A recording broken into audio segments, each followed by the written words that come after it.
शब्द 37। हरि ठग ठगत सकल जग डोले, कौन करत मुझसे मुखो न बोले। बालापन के मीत हमारे, हमें तज कहाँ चलो सकारे।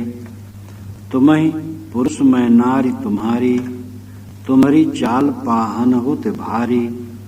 माटी को देह पवन को शरीरा, हरि ठग ठग सो डरे कबीरा। कबीर साहब की उक्तियां कितनी अद्भुत अद्भुत हैं। उनके कहने का तरीका बड़ा विचित्र विचित्र है। जो पूर्व प्रसंग है,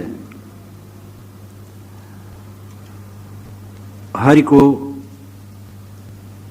अपना पति मानकर और अपने आप को पत्नी मानकर माधुर्य भक्ति करने वाले जो व्याख्या पेश करते हैं, इसके पहले के शब्द 35 और 36 में काफी विवरण दिया गया है। इस 37वें शब्द में शुरू की पंक्ति और अंतिम की पंक्ति आलोचना में, और बीच की दोनों पंक्तियां उनके भाव का प्रकाशन है। वे लोग कैसे कहते और मानते हैं। हरि ठग ठगस सकल जग डोले। हरि परमात्मा ब्रह्म राम मेरी अंतरात्मा से अलग है, मेरे स्वरूप से अलग है, यह मान्यता हरि ठग है। हरि के विषय में एक ठगाई है, हरि के विषय में एक छलावा है, एक गलत व्याख्या है। तो हरि ठग लोग ठगते हुए सारे जगत में घूमते हैं। हरि ठग वह हैं जो इस प्रकार की भ्रांति डालते हैं कि तुम्हारा प्राप्तव्य तुमसे अलग है, तुम्हारा परमात्मा तुमसे अलग है, तुम्हारे जीवन का लक्ष्य तुमसे अलग है। इस प्रकार आध्यात्मिक वंचना करने वाले जो गुरु लोग हैं, वह संसार का वंचन करते हुए, संसार को धोखा देते हुए सारे संसार में घूमते हैं। हरि ठग जो हरि के विषय में गलत बात कहे, जो कहे कि तुम अलग हो और तुम्हारा हरि अलग है। इस भाव को साहब कभी पसंद नहीं करते। हरि ठग ठगस सकल जग डोले, गौन करत मुझसे मुखो न बोले। साहब कहते ऐसे लोग गौन करते, गमन करते, घूमते विचरते हुए जब कभी मिलते हैं तो मुझसे मेरे से अपने मुख से बात नहीं करना चाहते, क्योंकि समझते हैं कि हमारी पूर्व पट्टी खुल जाएगी। ऐसे लोग अपनी बात को कहना नहीं चाहते हमारे सामने।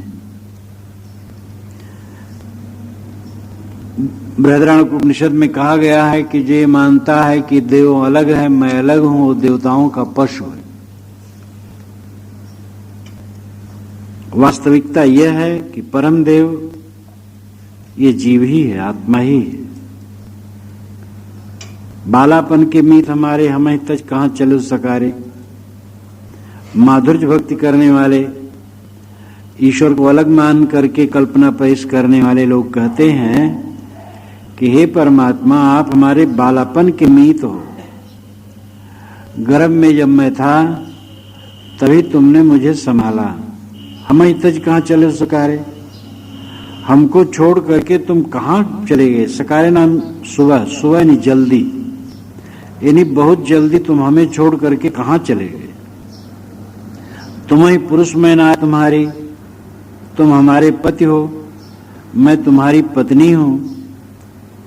तुम्हारी चाल पाहुन होते भारी, मैं तुम्हें बुला रही हूं, लेकिन तुम्हारी चाल तो पर्वत से भी भारी हो गई है। यानी तुम टस से मस नहीं होते हो। मैं बारंबार पुकारती हूं और तुम मिलने नहीं आते हो। इस प्रकार ये दोनों पंक्तियां 2 नंबर की और 3 नंबर की एक कल्पना का विषय है और भावुक भक्त जिस ढंग से कल्पना पेश करता है उसका उद्घाटन है। साहब ये व्यंग में दोनों पंक्तियां कहते हैं। फिर अंत में खंडन करते, माटी को देह पवन को शरीरा, हर ठग ठग सो डरे कबीरा। माटी की देह है और पवन का शरीर है। ये स्थूल और सूक्ष्म दोनों शरीरों के विषय में संकेत है। ये जो स्थूल देह है ये मिट्टी का है और जो सूक्ष्म देह है वो पवन का है, वायुमय। स्थूल शरीर, सूक्ष्म शरीर, इन दोनों शरीरों में बंधा हुआ जीव हरि ठग ठग सो डरे कबीरा, हरि ठग के ठगाई से डरता है। यानी जो हरि ठग हैं, हरि को अलग बता करके एक भ्रांति पैदा करते हैं, उनसे ये जीव डरते हैं। कहते हैं उनकी वचन न मानोगा तो नास्तिक हो जाऊंगा, उनकी वचन न मानने से हम काफिर हो जाएंगे, नास्तिक हो जाएंगे, नापाक हो जाएंगे और उनकी वचन मानना पड़ेगा। इसलिए जैसे गुरु कहते हैं वैसे चलना, अपनी बुद्धि को दूर कर और गुरु का कहा कर। ये बात ठीक है कि अपनी खोटी बुद्धि का प्रमाण न माने, गुरु विवेकवान है उनकी बात का प्रमाण माने, लेकिन अगर गुरु भ्रांत देते हैं तो उनकी बातों को कैसे प्रमाण माने। गुरु की बात भी तो विवेक से ही समझा जा सकता है। हमारे में बुद्धि नहीं होगी तो गुरु की बात कैसे समझी जा सकती है। साहब कहते हैं माटी की देह और पवन के शरीर में फंसे हुए जीव, यानी स्थूल और सूक्ष्म शरीर के अध्यास में पड़े हुए जीव, संसारी जीव हर ठग से, उनकी ठगाई से, उनकी ठगाई में फंसे हैं और भयभीत हैं और वे केवल एक सर्किल में घूमते हैं, एक घेरे में घूमते हैं, स्वतंत्र विवेक नहीं करते हैं।